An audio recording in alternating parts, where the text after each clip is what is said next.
Buenas tardes, bienvenidas y bienvenidos a este espacio del Musa Museo Arqueológico, hoy con la intención de presentar una nueva conferencia.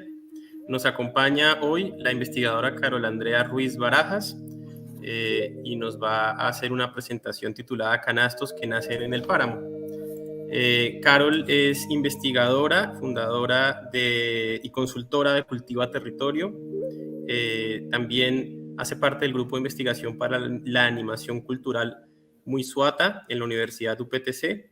Es doctora en Ciencias Sociales de la Universidad del Norte y magíster en Historia de América Latina, Mundos Indígenas de la Universidad Pablo de Olavide en Sevilla, España. Agradezco mucho la participación de Carol. Hemos planificado esta conferencia ya desde algunas semanas y me complace mucho que hoy podamos presentarla. Entonces, no siendo más, Carol, bienvenida. Te cedo la palabra y al final nos reencontramos. Ok, Roberto, muchísimas gracias. Muchas gracias a ti, muchas gracias al Museo Arqueológico Musa por esta invitación, por este espacio para poder compartir con todas las personas que nos ven un poco de lo que fue mi investigación doctoral. Hace algunas semanas sustenté y hoy voy a compartir con ustedes un poco de esta investigación. La presentación, la charla de la que hoy vamos a hablar se llama Canastos que nacen en el páramo de Mamapacha y Pijagual, en el suroriente de Boyacá, en Colombia. Inicialmente vamos a hablar un poco de una introducción del porqué de esta investigación.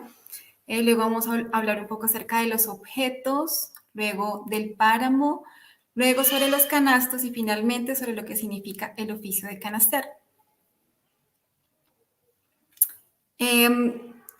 Yo soy diseñadora industrial, esta ha sido mi profesión, y desde el diseño industrial yo siempre me he sentido muy conectada con los objetos que nacen en el campo, en los entornos rurales. Objetos como sillas, mesas, canastos, herramientas como azadones. Y siempre me ha gustado mucho analizar estos objetos porque pienso que son una forma no solo de conocer cómo son las personas que hacen estos objetos, sino también de conocer cómo a través de sus funciones podemos conocer cómo es un territorio, conocer cuál es su relación con el espacio. Es por esto que desde el diseño industrial, que fue mi primer acercamiento a los objetos, normalmente entendemos o comprendemos estos objetos que nacen en el campo como artesanías, es como lo primero que a uno se le viene a la cabeza. Sin embargo, me daba cuenta que muchos de esos objetos, desde los cuales tenía como enfocada mi atención, no eran artesanías o podían no ser solo artesanías. Es decir, como una silla que se construye con dos troncos y una tabla encima, o sí, como lo podría ser un canasto, como este canasto que vemos acá en la imagen. Es por esto que siempre quise conocer qué hay detrás o cuál es la historia, la trayectoria que hay detrás de cuando un objeto se convierte en una artesanía. Es en este sentido que me encontré a un autor que ha sido clave para mí en mi proceso de investigación y ha sido Tim Ingold. Él nos habla sobre cómo, conociendo los materiales desde los cuales están construidos ciertos objetos, podemos comenzar a trazar una trayectoria y poder conocer cómo son estos lugares, estas conexiones que han dejado una huella y sobre todo estas relaciones que están marcadas por una ecología de los materiales.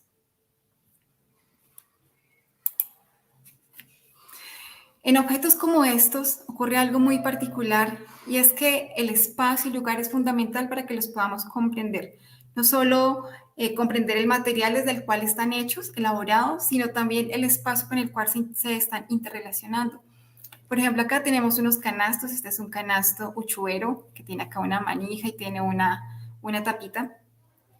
Y este mismo canasto que lo tenemos acá exhibido como si fuera una artesanía, bueno, acá en este contexto ya lo vemos como una artesanía.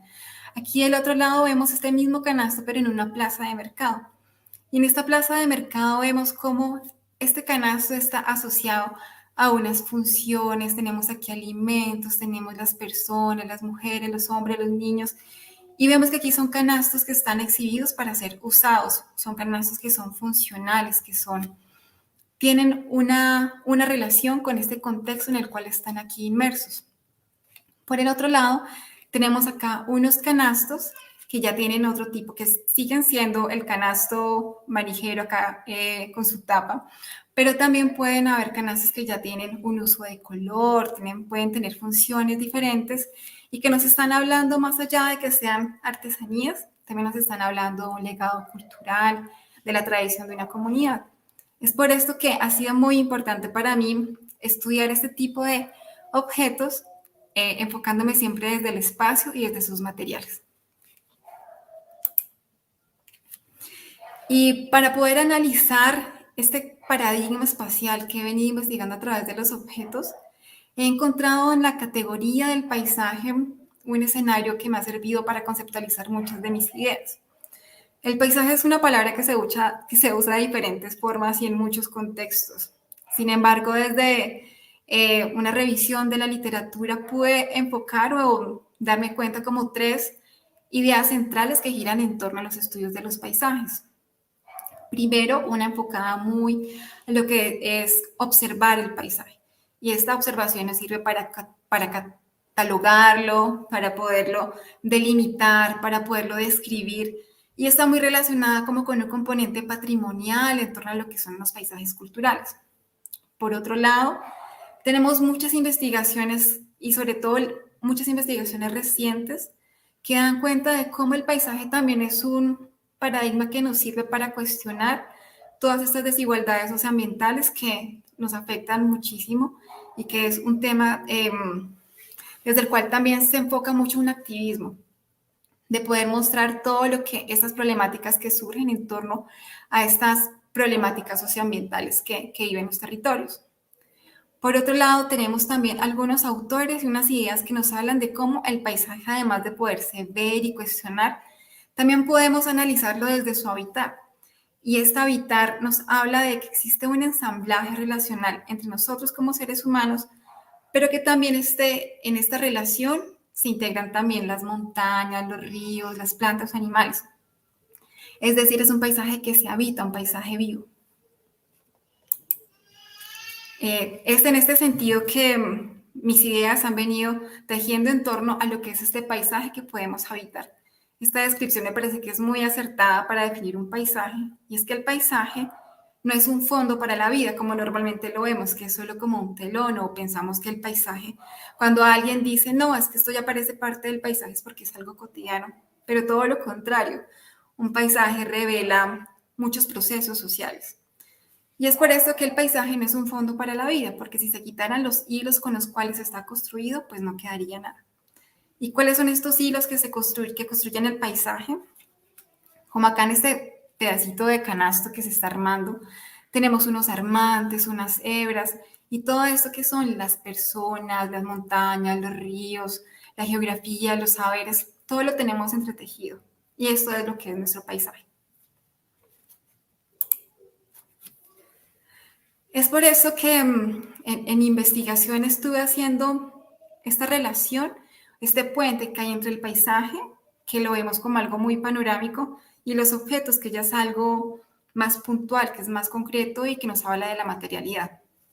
Desde el paisaje, entendiéndolo como este rol que tienen los seres humanos, no solo en el de ver, sino también en el de configurar el paisaje a través del habitar, a través de las prácticas, de los haceres del día a día, sobre todo de los paisajes rurales, que es en los cuales me he estado enfocando en investigar. También esta mirada nos provee una mirada fenomenológica, desde el cual podemos investigar las formas de percibir, de entender y de experimentar la realidad territorial. Y por otro lado tenemos los objetos, pero los objetos entendidos como este ensamblaje entre los seres humanos, como lo pueden ser colectores, artesanos, transportadores, comerciantes, y también con el medio ambiente, como las fibras naturales y los ecosistemas con los cuales se están creando estos objetos. Es por esto que he venido dándole forma a comprender cómo desde la creación y el uso de ciertos objetos en contextos rurales se puede entender que ellos son un actor material que configura los paisajes. Muchas de las ideas, muchos de los conceptos que he venido trabajando están inspirados en autores como Tim Ingold, como les contaba ahora. Él habla acerca de la ecología de los materiales, de cómo todo lo que vamos haciendo deja una trayectoria, también de cómo desde el aspecto de la etnografía, porque mi investigación fue una etnografía, cómo podemos estar atentos todo el tiempo. Es una metodología de investigación. Cómo unirnos en correspondencia con aquellas personas de quienes estamos aprendiendo, a quienes estudiamos.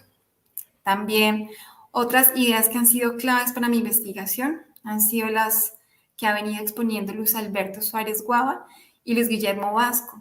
Ellos nos hablan sobre una epistemología de trabajo de campo y sobre el estudio de la materialidad en contextos rurales. Él propone un concepto muy interesante que es el de recoger los conceptos de la vida. Y son aquellas ideas que están ampliamente cargadas de materia, de las materialidades, de las prácticas, y de cómo esta actividad material también está cargada de ideas. Es decir, que las cosas pueden ser conceptos que hacen parte de la vida cotidiana de la gente. Es decir, el canasto es un concepto, o el canastear es uno de estos conceptos de la vida desde los cuales estamos acercándonos a comprender cómo es la materialidad en los contextos rurales. Por otro lado, también ha sido muy importante para mí el trabajo de Daniela Castellanos y también de Laura Holguín. Ellas también han venido estudiando el entorno material en Boyacá, especialmente. Las dos han venido trabajando acerca de las propiedades también de los materiales, del barro. También muy inspiradas en las ideas de Tim Ingold. Y han venido trabajando el barro y la alfarería que se construyen por artesanos en un municipio que se llama Agua Buena, que es muy cerca a Ráquira. Allí ellas han venido identificando cómo los materiales tienen ritmos, como también adquieren ciertos atributos como la envidia, y cómo ellos tienen los materiales también nos pueden hablar de otras formas en las cuales se relacionan los seres humanos con sus espacios. Por otra parte, ya cuando estuve finalizando mi tesis me encontré muy gratamente con Stephanie Boom. Ella ha venido trabajando sobre la cestería. Habla que la cestería es una tecnología del entrelazamiento, y una tecnología del entrelazamiento que no solo se usa para construir un canasto, sino para trenzar, para hacer nudos, para todo aquello que está unido, y nos habla de los textiles. Reflexiona sobre algo muy importante, y es que cómo los seres humanos hemos venido dejando de crear nuestros propios objetos y de poder utilizar estas tecnologías, por ejemplo, para hacer un canasto, las cuales nos invitan como seres humanos a tener como una visión muy abstracta, de concentrarnos, de todas estas habilidades que tenemos que tener para poder desarrollar objetos como estos, como los que se producen a través del tejido. Todas estas habilidades las hemos venido dejando a un lado como seres humanos ya por todo el tema de lo digital. Y de esta forma también estamos perdiendo una dimensión muy importante de nosotros como seres humanos. Ella hace una reflexión sobre eso y de hecho habla algo muy interesante, y es como, por ejemplo, hacer un canasto, que es lo que yo he venido investigando últimamente, como todavía no han creado una máquina como con los logaritmos, con la tecnología que pueda reemplazar a ese ser humano que es un canasto, porque cada fibra, cada caña, cada hebra viene de un tamaño, de una dimensión única para poder hacer, por ejemplo, este canasto y comenzar a darle la forma para comenzar a subirlo para que comience a cerrarse. Se necesita comprender, hacer diferentes fuerzas, hacer diferentes movimientos con las manos, y esto todavía no lo ha podido replicar una máquina. Entonces, me parece que tenemos también mucho que aprender sobre estas tecnologías del entrelazamiento. Todas estas ideas las he venido poniendo en diálogo con todas estas mujeres que han sido las que han venido trabajando también, hicieron parte de la etnografía que desarrollé. Acá está doña Ernestina, doña Miriam, doña Celia Soler, Florinda y sus hermanas, como del lado de Ramiriquí. Como les conté, estoy trabajando desde la parte suroriental de Boyacá. Está la señora Magdalena en el municipio de Tibaná, y del lado de Lengupá, en Zetaquira, he venido trabajando también muy de la mano con la asociación Ecoseta Kira, la cual está formada por artesanos, artesanas. Acá tenemos a doña Rosa, a doña Ernestina, a Esther, a doña Eugenia, y también por gestores culturales, ambientales, turísticos. Y ellos recientemente, o sea, este año, estuvieron cerrando un proyecto que se ganaron con A Ciencia Cierta. Y en ese proyecto ellas buscaban investigar las formas en las cuales pudieran hacer un uso sostenible de la gaita, que es el material con el cual se elaboran los canastos. Y fue en la trayectoria de esta investigación que se unió con lo que yo venía haciendo en mi tesis doctoral y comenzamos a trabajar para estas actividades juntas. Entonces, mucho del conocimiento, de lo que les estoy ahorita compartiendo en esta charla, viene también como de lo que he venido trabajando con todas estas mujeres canasteras y artesanas. Y bueno, siguiendo como esta invitación que nos hace Ingol de seguir la materialidad para poder hablar de los canastos, es necesario hablar de la gaita, que es el tipo de bambú con el cual se elaboran los canastos, pero para hablar de la gaita se tiene que hablar desde el páramo. Canastear es como se le reconoce el oficio de hacer canastos. Normalmente nosotros desde una mirada exterior lo llamamos como la cestería, por ejemplo. Pero canastear es como se le reconoce en el entorno veredal, en el entorno rural. Y probablemente en muchos lugares de Colombia y del mundo se canastea, se hacen canastos de todas las formas. Sin embargo, cada fibra con las cuales se hacen estos canastos nos marca toda una forma de relacionarnos con el entorno muy diferente. Canastear con gaita, la gaita, su nombre científico es Rhipidocleanum geminatum. Este es un tipo de bambú que es endémico de la cordillera de los Andes y nace solo en los bosques andinos y altandinos. Y necesita unas condiciones muy particulares, muy específicas para que ellos puedan crecer, las gaitas. Y su uso, su transformación, su colecta alberga toda una serie de prácticas que no se pueden dividir del espacio, ni del páramo, de las montañas o de los caminos. Este es el lugar en el cual he venido desarrollando mi investigación. Bueno, no solo desarrollé mi investigación, también nací por acá en el municipio de Ramiriquí, vivo por acá en el municipio de Carabobo, siempre he estado muy conectada a este territorio. Aquí está Colombia, aquí está Boyacá, aquí está más o menos el área que estoy aquí señalando. Todas estas montañas que están más oscuras corresponden al corredor de páramos de Mamapacha y Bijagual. Esta es un área protegida, es un distrito regional de manejo integrado por las condiciones tan únicas que tiene todo este ecosistema.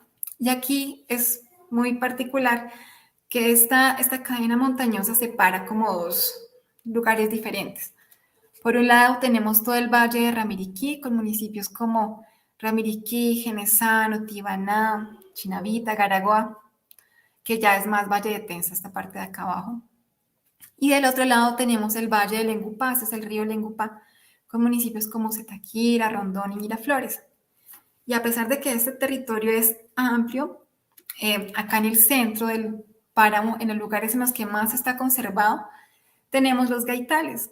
Y alrededor y del lado y lado de esta sierra tenemos diferentes comunidades de artesanas. Tenemos aquí, por ejemplo, la vereda de Baganique, también la vereda de Guacamayas, del Escobal, de San Antonio, de Guayabal, y por aquí del otro lado tenemos Aguanatá, Juracambita, y a pesar de que son comunidades que probablemente no han entrado en un contacto directo, que no se conocen, o bueno, ahora sí se han venido conociendo por los diferentes espacios que se han abierto para fortalecer el tema artesanal, pero eran comunidades que estaban, mujeres que habían estado muy separadas y que pareciera que estuvieran distanciadas unos de los otros.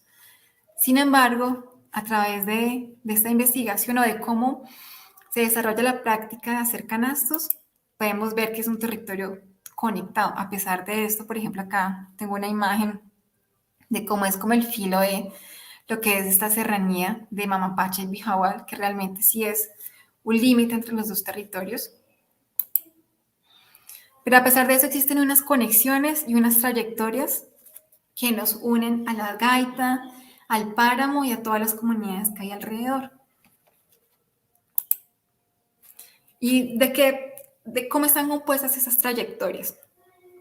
Unas trayectorias que tienen que ver con las canasteras, que son las mujeres campesinas, artesanas, que elaboran los canastos y que están enfocadas, por ejemplo, en puntos de referencia desde la casa, desde los gaitales que están en el páramo, y entre este lugar que es donde está el páramo a la casa ocurren cosas, ocurren ciertos saberes, se necesitan ciertos procesos para que la práctica se pueda desarrollar, para que se puedan hacer los canastos. Asimismo, luego de que los canastos salen de las casas, comienzan a tener unas interrelaciones con su espacio, con el territorio, con la vereda.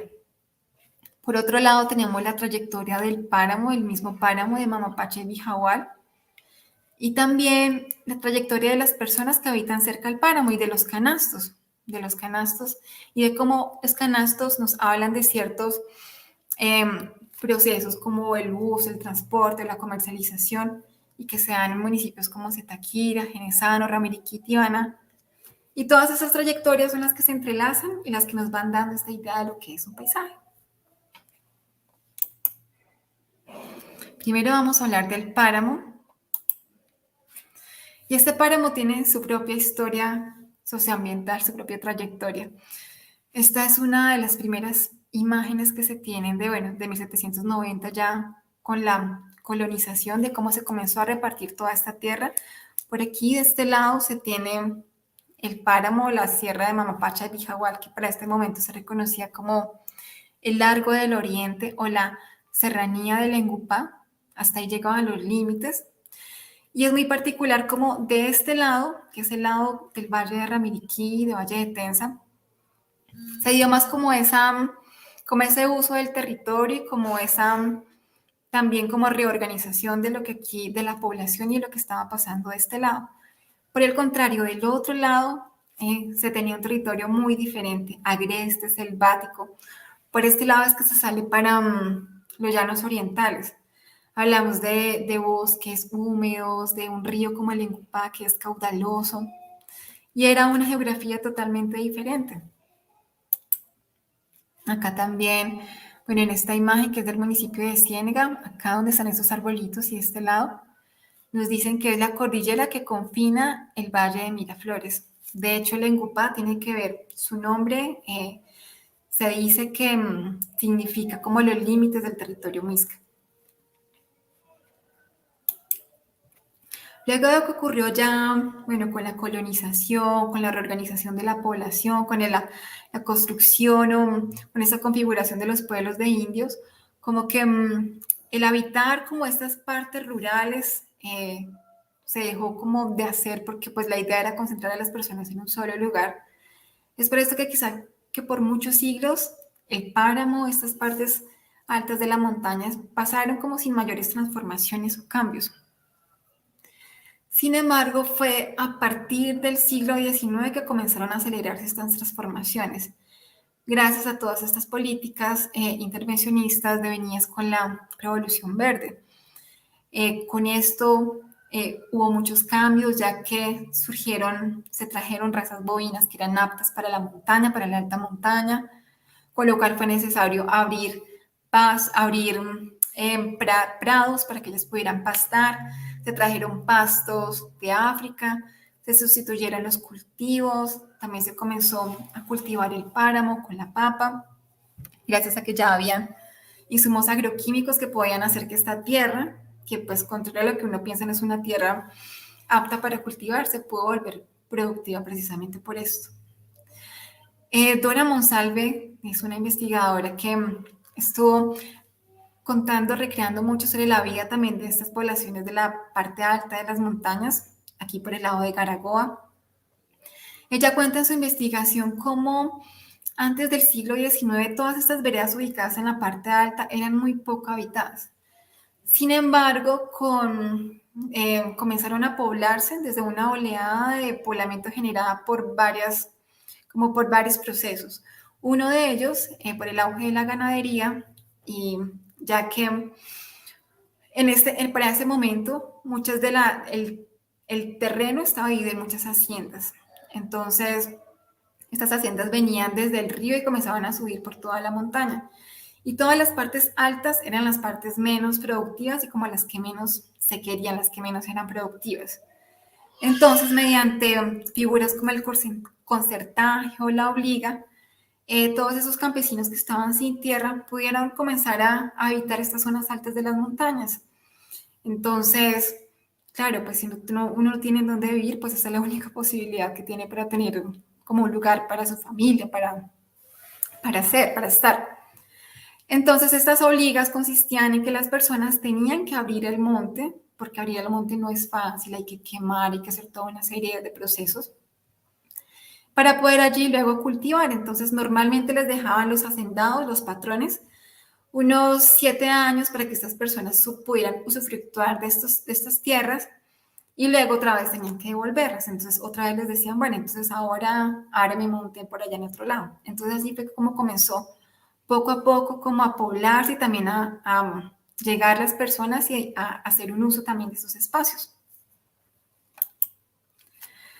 Es por esto que, sin embargo, a pesar de lo hostil realmente que resulta vivir como en estos lugares tan fríos y que son muy cerca a la parte alta de las montañas, muy cerca al páramo, las personas han tenido que desarrollar unas conexiones con el ecosistema, con el páramo, con el agua, con la tierra, y que revelan una sensibilidad que requiere el trato con las cosas vivas. Desde un enfoque que provee el estudio del paisaje, podemos comprender cómo estos límites entre lo que son los seres humanos y la naturaleza se diluyen de alguna forma. Podemos comprender que la tierra, por ejemplo, es un concepto y es un agente complejo. Es una sustancia que permite lo sembrado, la construcción de las casas y dar sustento al mundo. Asimismo, podríamos comprender cómo el agua, cómo las montañas, los bosques también tienen un sentido que se relaciona con las personas de diferentes formas. Por ejemplo, acá, dentro de lo que llamamos el páramo socialmente, desde el punto de vista ecológico, tiene otra definición, porque estamos hablando de ciertas alturas de lo que se supone es el páramo, desde un punto de vista ecológico. Pero desde un punto de vista social, la idea de páramo está dividida en varios lugares. Por un lado tenemos el puro páramo. En el puro páramo es donde están, por ejemplo, los frailejones, en donde están todos esos ecosistemas muy característicos de estos lugares. Esta fotografía es de un lugar que se llama La Calderona, que está muy cerca a la parte de Bijahual. Y allí en el páramo, estar en el páramo siempre requiere como de cierta solemnidad. Porque allí, por ejemplo, las montañas, los cerros, las rocas se manifiestan de diferentes formas. Parece que tuvieran agencia.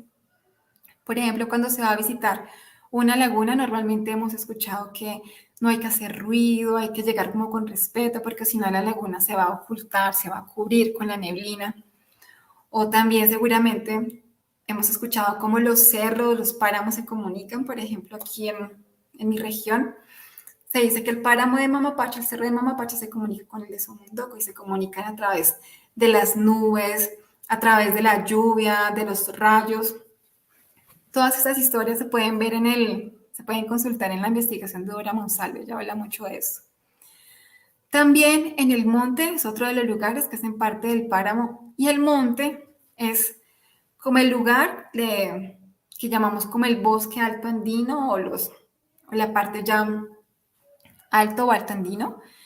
Y aquí en estos bosques es donde están como ciertos elementos que se relacionan con algo que es muy puro. Por ejemplo, la gaita nace en estos montes, en estos bosques, que son lugares que no han tenido como ese cultivos, donde no han llegado los seres humanos como a transformarlo, a pesar de que son lugares que de alguna manera se han caminado, pero es como el lugar en donde nacen cosas vírgenes. Por ejemplo, Laura López en su investigación hablaba de que algunos campesinos decían que en estas áreas se encontraban papas vírgenes, se encuentra la gaita, que también nace en lugares vírgenes. Este es un concepto de pureza que siempre está relacionado a estos escenarios del monte.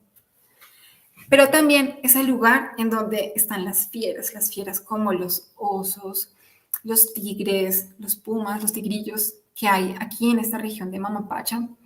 Pero también el monte tiene una relación que estuvo también mediada como por el miedo, porque hace mucho tiempo, bueno, hace algunas décadas también, esta zona vivió violencia y entonces las personas tenían que ir a esconderse al monte de todos esos conflictos que habían en torno también a que vienen por disputas entre los liberales y los conservadores. Entonces el monte también tuvo en cierto momento otro tipo de idea y de relación con las personas. Y por otro lado tenemos a la vereda, y la vereda son estos lugares donde viven las comunidades paramunas, en donde están sus zonas de cultivo y sus huertas, donde se construyen las casas y donde se trabaja la tierra. Estos tres lugares son los que conforman lo que llamamos páramo. Y dentro de este escenario en el monte encontramos los gaitales. Los gaitales son estos que vemos acá. Esta gaita, la gaita llega a tener unos más de 7 metros de altura y como es una caña, ella por el peso pues comienza a doblarse y comienza a caer encima de otros árboles. Es por esto que la gaita no nace sola, necesita unas condiciones específicas de humedad, de sombra y de unos árboles que están a su alrededor, como por ejemplo los gaques, por aquí hay una palma boa, escobos, encenillos, guacamayos, bejucos, para que la gaita se pueda sostener. Y es muy paradójico porque de hecho los canastos que se hacen en gaita se dice que son los más fuertes, los más resistentes. Sin embargo, cuando ella está en el páramo es muy delicada. Don Tobías, que es una de las personas que es colectora del territorio, que va y coge la gaita junto a su esposa, que es artesana, él decía que la gaitica necesita la selva para tenerse. Hay una relación también simbiótica como con este concepto de comunidad. Y fue algo que también escuché en algún momento de uno de los integrantes de Ecosetaquira cuando estaba contándole a los demás qué es un gaital. Decía, en el gaital todos necesitan vivir en comunidad, los diferentes árboles para poder todos mantener su ecosistema y de la misma forma en que vive la comunidad las personas. Y esta idea de comunidad también se extiende a fauna como los patos, a los monos, a los osos andinos, ya que ellos se suelen encontrar en este tipo de lugares. Esta es una captura de pantalla de un fototrampeo que se hizo de un oso andino. Resulta que las mujeres que las que he venido entrevistando, ellas antes eran las que iban a colectar la gaita, ellas directamente gaiteaban. Pero ahora pues ya no es tan usual que ellas mismas vayan a colectar la gaita porque ya casi todas son adultas mayores. Entonces normalmente son los finqueros u otras personas las que les hacen el favor de traerles su gaita del páramo. Sin embargo, antes cuando se salía a gaitear, era una actividad que se hacía como una especie de convite en la comunidad y en la que iban las mujeres y los niños y las niñas. Y esta actividad duraba todo un día, porque a pesar de que ellos vivían cerca al páramo, para poder caminar a estos lugares se necesitaban 5 o 6 horas para llegar a donde se encuentran los gaitales. Y era una actividad muy, muy pesada, también era toda una travesía llegar a estos gaitales. Son lugares que por su espesura son como laberintos, donde no entra la luz del sol y donde las personas realmente se podían perder. Es por eso que alrededor de la gaita se han tejido muchas historias y que nos conectan también con otros seres vivos, en este caso con el oso. Una de las historias que me comentaban era que precisamente como para evitar que las niñas se perdieran del grupo y se distrajeran y no estuvieran atentas a andar todos junticos, a una de las artesanas, Florinda fue la primera que me contó esta historia, su papá le había contado que tenía que estar pendiente porque si no el oso se podía enamorar de ella y la podía raptar y llevársela para el páramo, ya que esto había pasado antes. Un oso se había enamorado de una niña y la llevó a un árbol de gaqui y ella estaba allá en ese árbol de gaqui y comenzó a escribir mensajes de auxilio a su comunidad y lo mandaba por las quebradas como con la ilusión de que fueran a rescatarla. Finalmente la rescataron, finalmente la encontraron y que fueron y la encontraron con el oso que se había casado con ella y habían tenido un hijo y entonces mataron al oso y al hijo lo bautizaron y finalmente fueron felices y entonces la moraleja es que no hay que separarse del grupo. Entonces, bueno, estas historias, claro, si yo fuera una niña y me cuentan esto, serían muy aterradoras. Nadie quisiera encontrarse con un oso. Y de aquí la importancia también de comprender cómo las historias y cómo recrean también estas formas en que nos relacionamos con la naturaleza.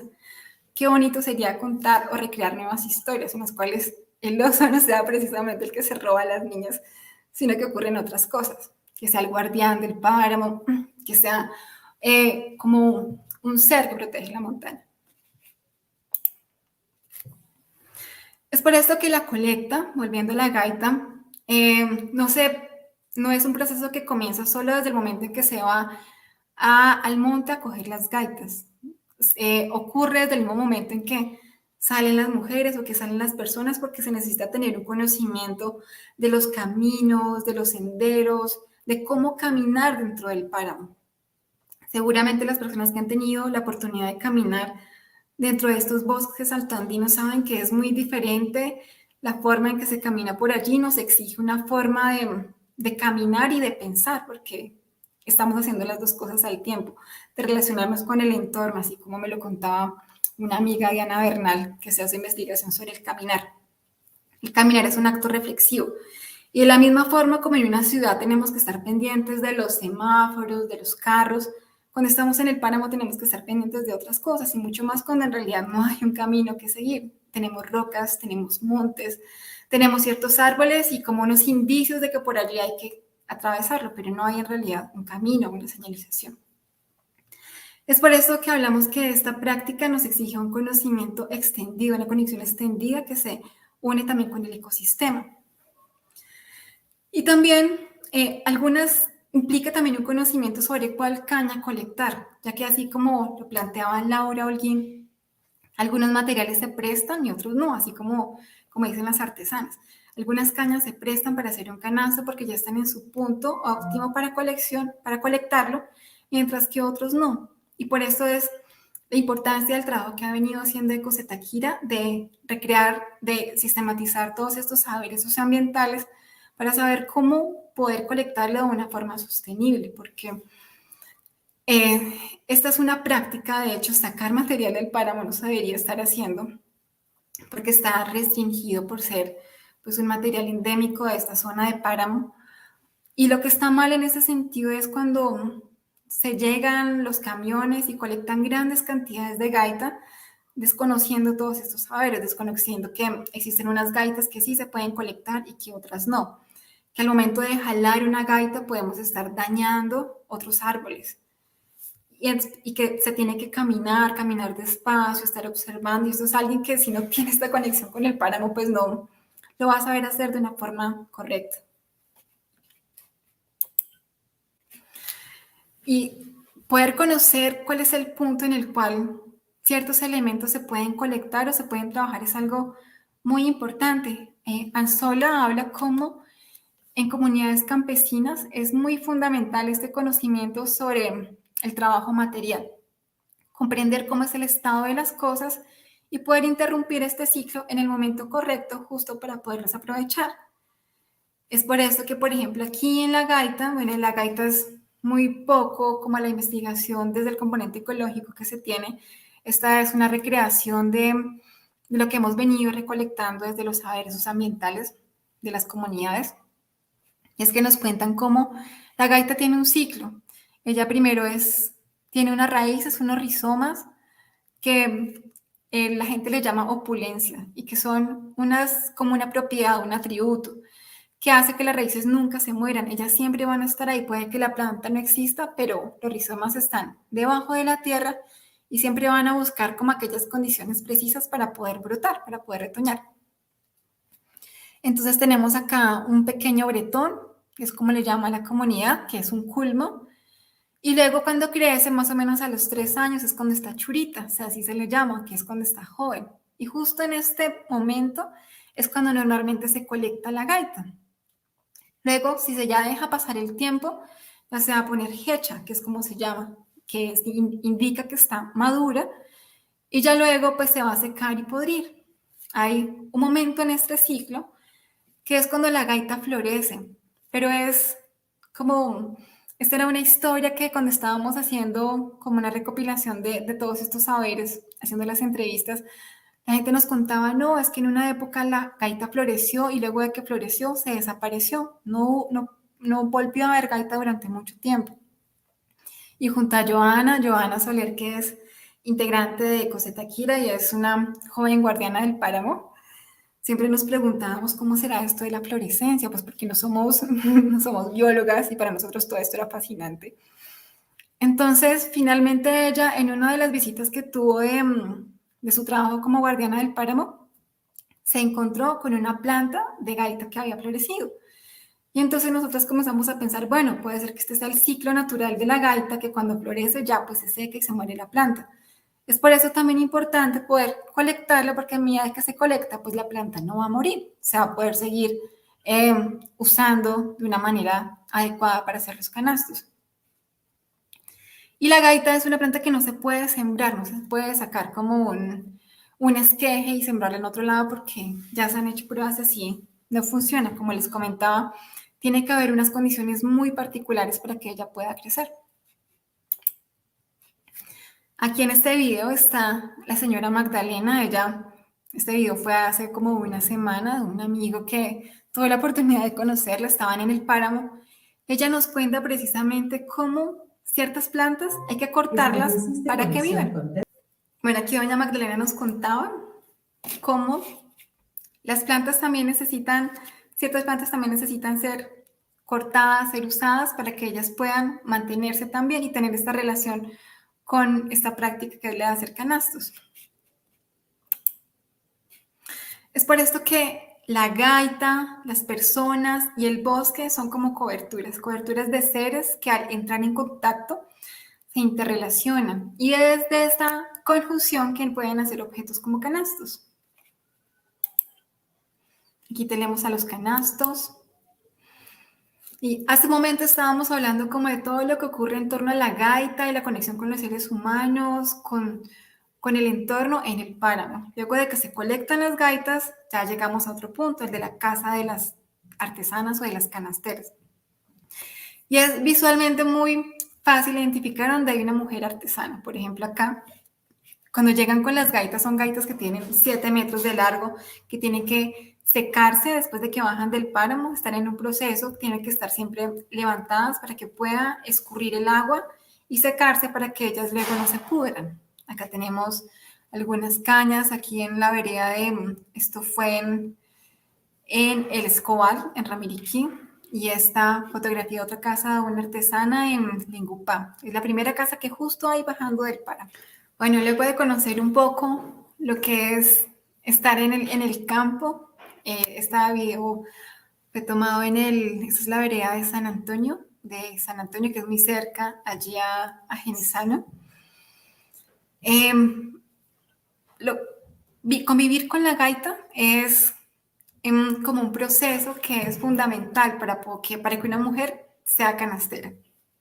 Esto es algo muy particular y es que como la gaita es tan larga, siempre hay que mantenerla pues lo más seca posible y ella cuando ya ha logrado entrar como a su punto de cuando ya se puede como almacenar dentro de la casa, imagínense en esas cañas de 7 metros de largo, hay que buscarles un espacio en donde sea para que ellas no les vuelva a dar humedad, para que no puedan estar de nuevo a la intemperie.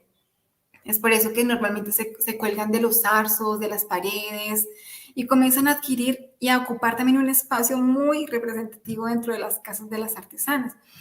Es por esto que hay que convivir con la gaita. Y una canastera es esta mujer que está dispuesta a dejar entrar la gaita a su hogar.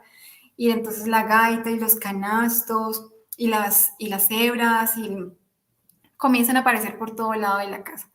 Entonces, he notado que cuando una mujer convive con menos seres humanos, ya que muchas de las artesanas con las que trabajé son adultas mayores, entonces ellas están en su casa, pero no están solas, están con toda su gaita, con sus canastos, con sus cañas.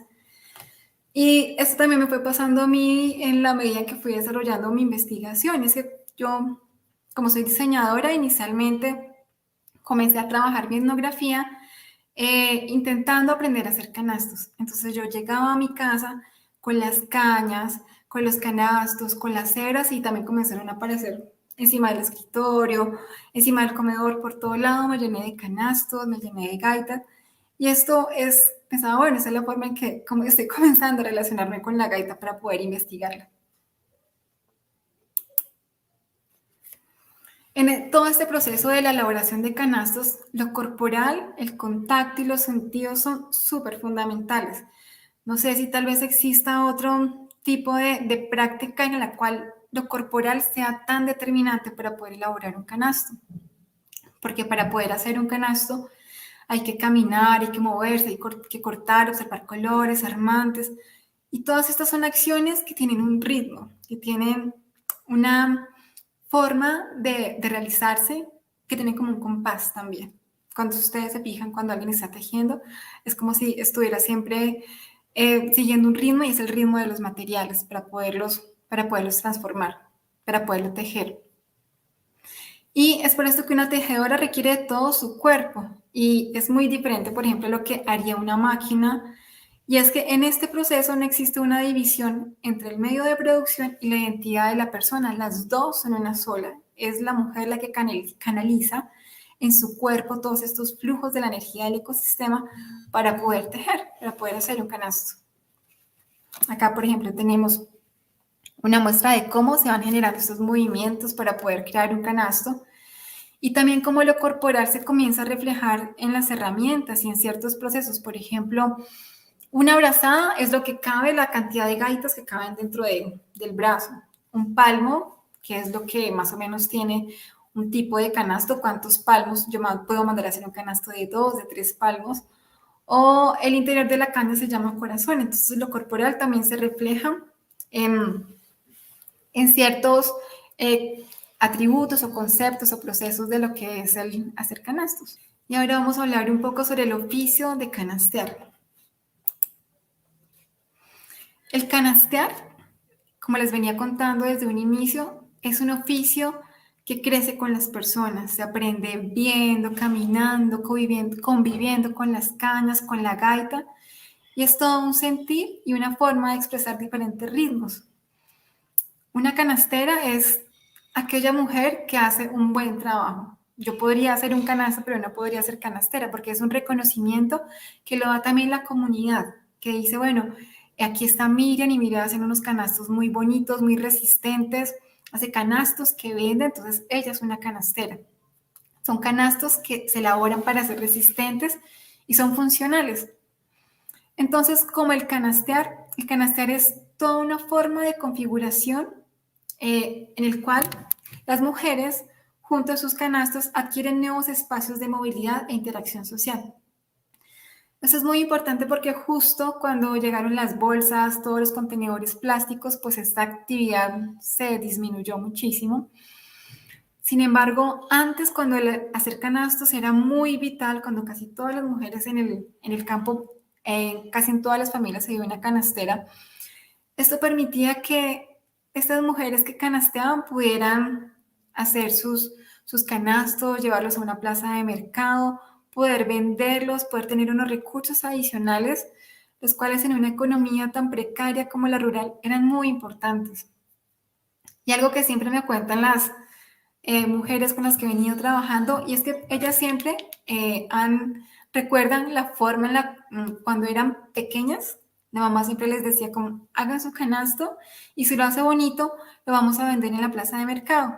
Y ese dinero que recibamos va a ser para usted. Entonces siempre recuerdan que efectivamente eso siempre se cumplía, que les daban como su pago por sus canastos, y que ellas comenzaron también como a amar de esa forma esa práctica de hacer canastos, ya que así podían ellas adquirir unos recursos adicionales, comprarse en ropa, comprarse en alimentos, cosas que los demás no podían tener.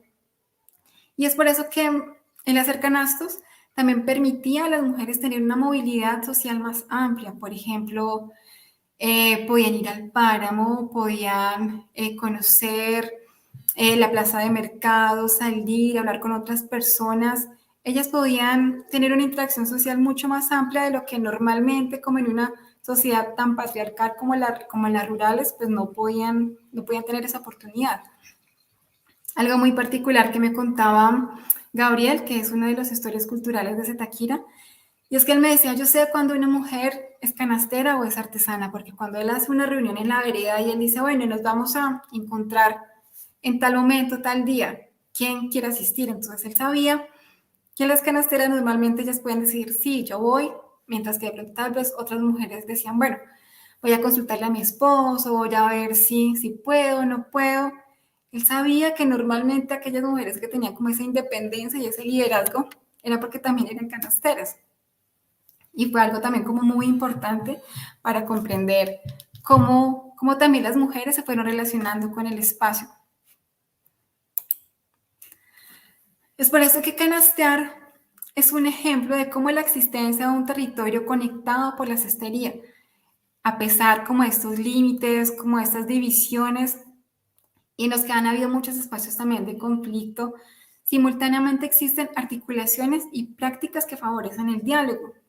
Y esto nos permite hacer una lectura del espacio desde las relaciones de los seres humanos y la gaita y podernos detener de poner en valor el papel de la mujer como tejedora y entender que este espacio se habita y crea en un paisaje que está escrito desde una dimensión creativa, orgánica, muy sensible, cuidadora y resiliente. Es por eso que los canastos, así como las personas se vienen humanizando a través de sus oficios, esa es una relación dialéctica que también habla mucho Anzola. Él dice que, por ejemplo, el uso de azadones, de recolectar la cosecha, lo que él llama andar con las manos sucias, significa en el escenario rural humanarse, significa fundirse con las herramientas, ser persona a través del trabajo, comprender que las cosas saben y enseñan. En un contexto rural siempre es importante tener un oficio, tener algo que hacer, ser reconocido por algo que uno hace. Así como están las canasteras, están los agricultores, los ganaderos, los comerciantes, pero siempre hay un oficio con el cual como que lo identifican a uno y es muy importante. Sin embargo, también dentro de ese oficio de hacer canastos surge algo muy similar y es que los oficios no solo tienen que ver con lo que hacen las personas, sino también con el oficio que hacen los canastos. Entonces, los canastos también son un reflejo de lo que hacen las comunidades, de cómo se vive en el territorio.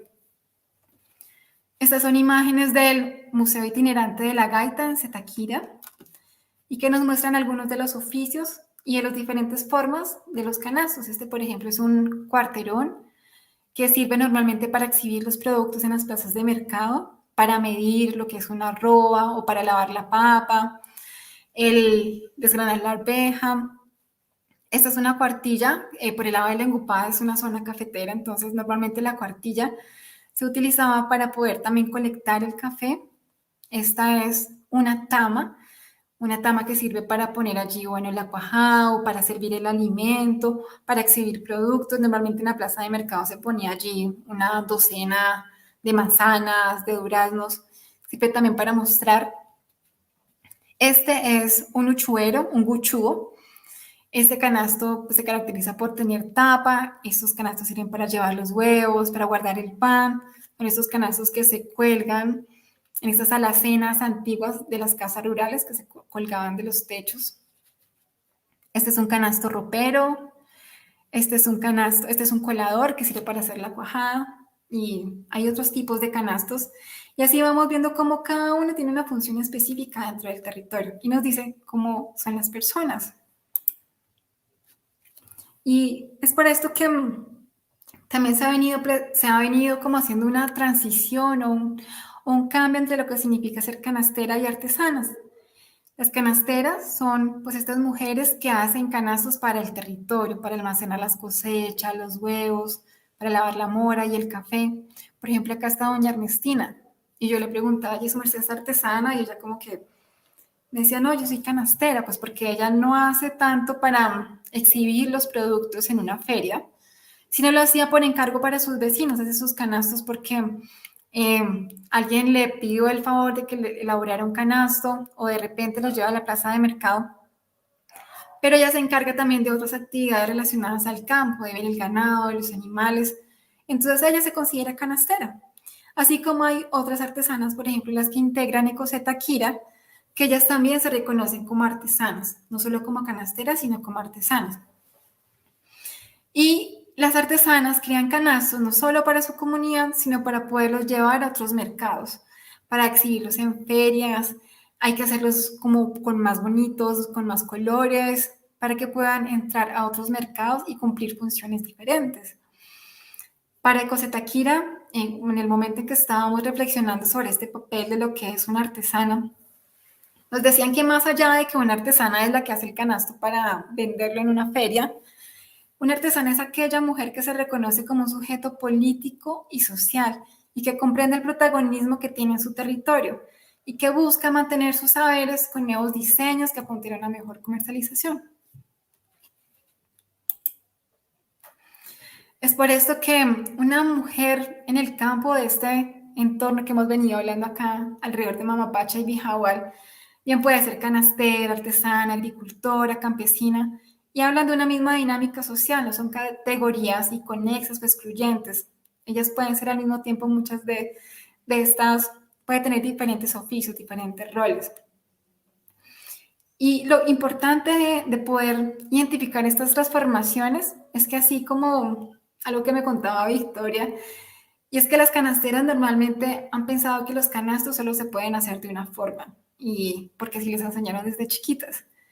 Y la oportunidad de convertirse en artesanas o poder ingresar a esta narrativa del mundo de lo artesanal, lo que ha hecho también es mostrarles que los canastos pueden ser diferentes, pueden tener otras formas, otros colores, pero que también eso implica cambiar los canastos y en la medida que cambian los canastos también tienen que cambiar ellas. Entonces, tienen que aprender a tomarle fotos a sus productos con un celular, tienen que aprender a irse a Bogotá a una feria, a artesanías y saber moverse en una ciudad. Tienen que comenzar a contar lo que hacen, a hablar con el gobernador, con el alcalde, a contar sobre sus productos, a hablar con los turistas. Entonces, eso también les ha servido, ellas valoran mucho eso, que les ha ayudado como a expandirse y a llegar como a otros lugares que no habían pensado que podían llegar. Y asimismo, estos oficios y materialidades nos revelan que las prácticas, sujetos y objetos son situados, que son el resultado no de como esta idea que tenemos pues de lo artesanal como algo que viene desde los ancestros, desde épocas milenarias, que no ha cambiado nada, no, todo lo contrario. Estos oficios, si nos detenemos en analizarlos, podríamos ver cómo son el resultado de tradiciones, de prácticas que son muy particulares de cada uno de los territorios. Asimismo, podemos comprender a través como de toda esta investigación, de todo este recuento que les he hecho, de cómo los objetos, como los canastos, surgen gracias a una serie de condiciones que permiten que ellos puedan crecer. Son objetos vivos que necesitan lugares, que necesitan estar en espacios que se encuentran configurados por desplazamientos, por copresencias, por materias y sustancias que se acoplan siempre de una forma orgánica. Asimismo, podemos darnos cuenta cómo este tipo de objetos nos cuentan de que las dimensiones cognitivas humanas se pueden expandir y ejercitar gracias a estos ambientes o ecologías que entran en correspondencia con los seres humanos, gracias al trabajo con los materiales. Es por esto que la separación que a veces creemos que existe entre los sujetos, entre las personas y el mundo material, no es tan clara, no está por un lado los objetos y las personas. De esta forma podemos darnos cuenta que para que algunas cosas se den, para que algunas cosas existan como los canastos, necesitan hacerse junto a otros, coexistir y construirse mutuamente.